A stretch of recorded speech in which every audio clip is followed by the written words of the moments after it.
Okay, so let's transition away from rate laws and look into the effect of temperature on rates and the theories there.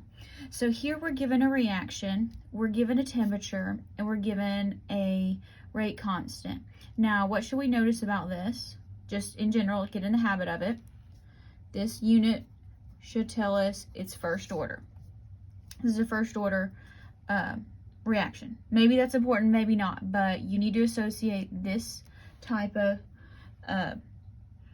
inverse time with a first order reaction. So here we're given another temperature and we're given another K value, still a first order reaction, and we're asked to calculate activation energy. So we're going to need an Arrhenius equation, which says I will give you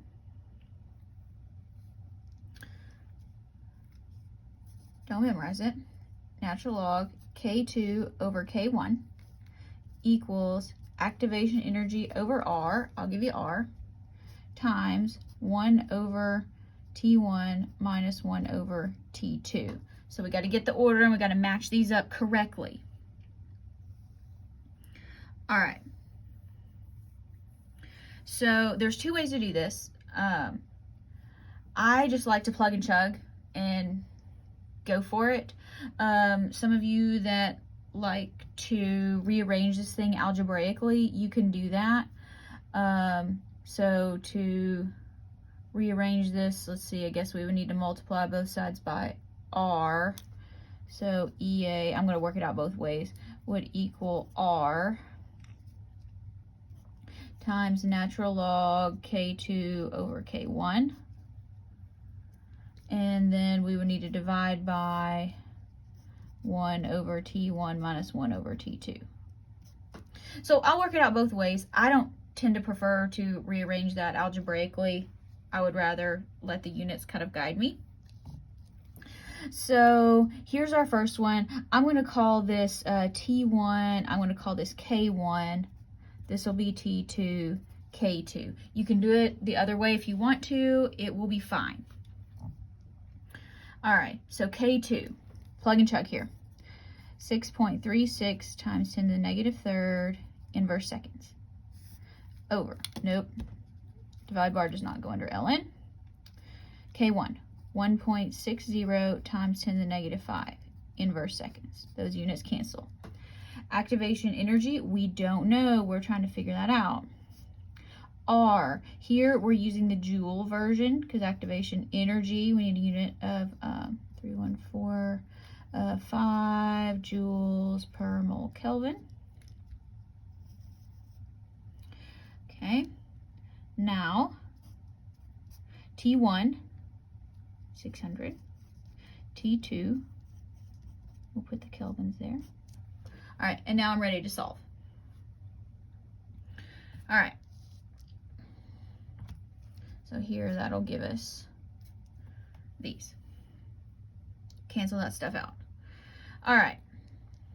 So the only thing we're going to be left with is joules per mole. So that's good. All right, plug and chug. First thing I'm going to do is my fractions. 1 over 600 minus 1 over 700. Okay. Now, I'm going to take, again, you can do this algebra however you want. You don't have to do it like me. If you haven't been able to figure out by now, sometimes my math brain works a little bit weird than everybody else's. So I'm going to take my natural log here, and I'm going to divide it by this number that I just got, because y'all know I'm a bad button pusher. And now I need to multiply this to get EA by itself.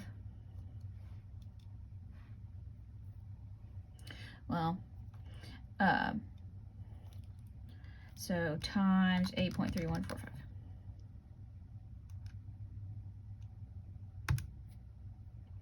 So when I do that, again, in my posted answers, I have a lot more work shown. But I get activation energy 209 or 2.09. Let's use scientific notation. 1, 2, 3, 4, 5 times 10 to the 5th joules per mole.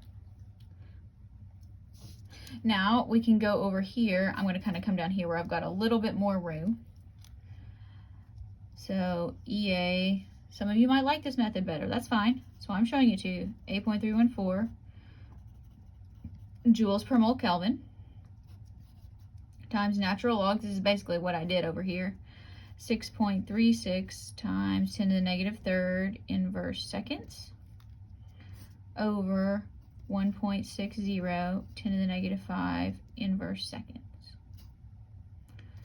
Okay, and then we need to divide that by 1 over 600 Kelvin, 1 over 700 Kelvin. That cancels out the kelvins. All right, so let's try it this way. 8.314 times natural log 6.36 times 10 to the negative third divided by 1.6 times 10 to the negative fifth. All right, let's divide by 1 over 600 minus 1 over 700. Look, same thing, or really close. So here, and then you know what? Let's go ahead and let's just convert this to kilojoules. So let's divide by 1,000. So that's going to give me 209 kilojoules per mole. Look, both of those are appropriate.